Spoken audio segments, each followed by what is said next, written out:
Hello， 我是 BB。我常常在我的频道里面分享很多用吸引力法则或是假设法则显化成功的故事。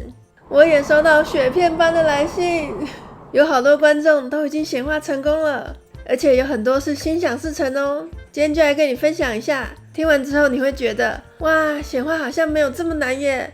如果他们可以的话，我一定也可以的。第一个故事就让我觉得蛮感动的。他说 ：“BB， 你的频道帮助我很多。”让我更知道如何运用宇宙法则，谢谢你的分享。去年8月，我的忧郁症非常严重，我一度想要结束生命。我也是从8月开始看你的影片，那时候没有任何选择的我，选择全然相信，就是把死马当活马医，全然相信。我开始追星，因为我觉得他们带给我力量。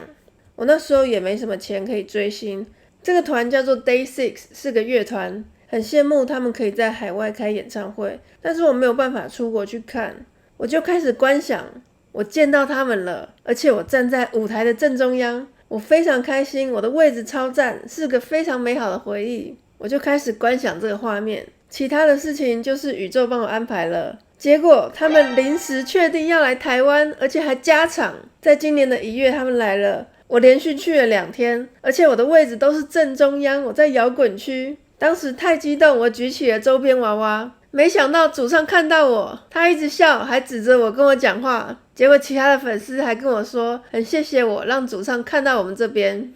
另外一个乐团叫做龙马乐团，他们也要来台开演唱会。有一天我真的很想去，我就跟宇宙许愿，我在浴室大喊：谢谢宇宙让我看到龙马乐团，真的是太爽啦！洗完澡我就发现我买到票了。就是之前我请别人帮我去看票，结果没想到有人真的要让票给我了，就在我洗完澡之后。后来他们宣布要加开签售会，就是可以跟他们面对面互动，但是那是抽签的，要买很多专辑才有机会抽中。我买了1张专辑，但是没有抽中。可是我心中有很强烈的感觉，我觉得宇宙一定会帮我达成目标的。我就上网发文，表达我真的很想要去跟他们面对面互动，看看有没有人不能去可以跟我交换票的。结果居然真的有人密我，他要让票给我，而且只要补一点点差价，几百元就好了。就这样子我跟偶像见面了，还 high five， 还有一起比爱心哦。我觉得要显化成功，第一点，全然相信不怀疑，这也是一般人最难达到的门槛。第二点就是做视觉化练习。第三点，许愿了，但是自己也要行动才有可能达成。像是我许愿想要看到偶像跟他们互动，但是我也有上网去 po 文，看大家还有没有票可以让给我，所以才有办法得到。总之，谢谢你改变了我的世界。本来我对这个世界毫无期待，现在我相信了，我改变了，真的很棒哦。好，再来这个故事。谢谢 BB 分享显化方法，让我在7月初就达到上个月的业绩。我的薪水跟奖金也比原本还多，真的很谢谢你。哇！再来他说，我都有用你教的方法应用在生活上面。比如说，我都假设自己是天选之人，我每天出门一定都会有停车位，而且真的不夸张，我不管到哪里，车流量很大的地方，都会有一个停车位等着我。我真的非常开心，谢谢谢谢谢谢，很棒哦。他说，我之前大概1年都会中发票2到3次，去年6月多我开始订阅 BB， 刚刚去查资料，我从去年到现在每一次发票开奖都有云端发票中奖耶，吸引力法则真的很赞啊。我现在也把手机桌布改成中奖的画面，因为之前截图看到有别人分享可以这样做，等我中大奖再来跟你们分享。他说有一集 BB 有讲到显化香水九马弄，结果我在脑袋里面就一直回想这句话，九马弄香水，九马弄香水。结果有2个不同的人就给我这个牌子的香水耶，所以我得到2罐，真的很棒哦，这就是标准的心想事成。谢谢 BB， 我成功买到房子了。去年8月我们是租房子，有一天我们去吃面，结果吃到一半，隔壁透天的屋主就出来骂我们，说车子不能停在他家门口。我们被羞辱的感觉很糟糕。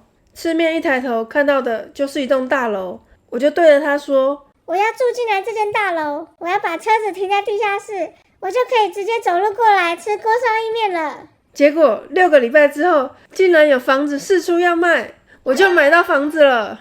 之后的每一天，我都带着这个强大的信念，再交给我1年级的孩子。当期末考的时候，我陪孩子细心的准备。考试的当天，我告诉孩子，这张考卷会写上100分，你要有信心跟耐心，绝对可以的。后来数学真的考了98分，是他最高的纪录。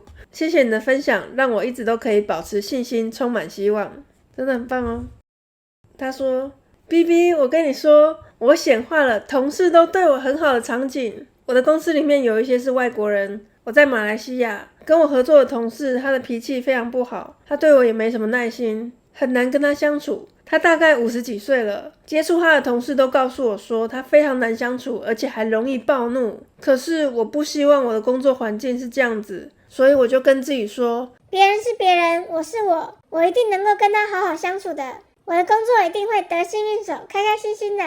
一开始他对我比较没有耐心，有时候还会拒绝接我的电话，因为我们的工作要常常讲电话跟讨论。但是我还是保持我的友善，例如说 email 的时候，我还是会非常的礼貌，我就会写 Dear 谁谁谁。到后来他开始会跟我开玩笑了，在 email 上面也会以 Dear 谁谁谁开头。他之前的感觉是比较冷漠的，现在我们的工作都配合得很好，很顺利。我真的很感谢我有这么棒的工作环境，还有很多好相处的同事，真的太感谢了，很好，很棒。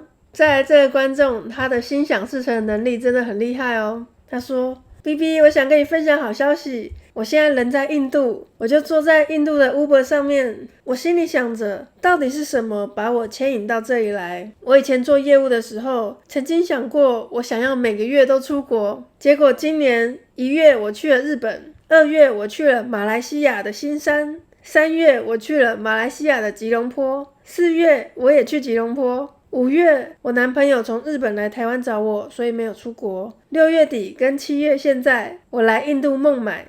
以上这些出国都是我去找我男朋友啦。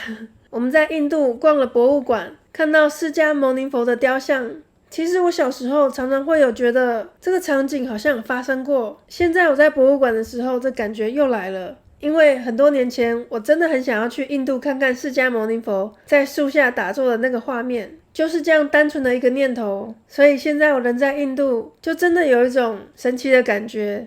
还有很多年前，我跟别人聊到汽车的时候，我就说，如果未来我有自己的车，我应该会买 Lexus 吧。我只是觉得 Lexus 让人感觉很优雅，这也是个很无心的念头。我只是单纯在聊车子给人的感觉而已，并不是真的很需要。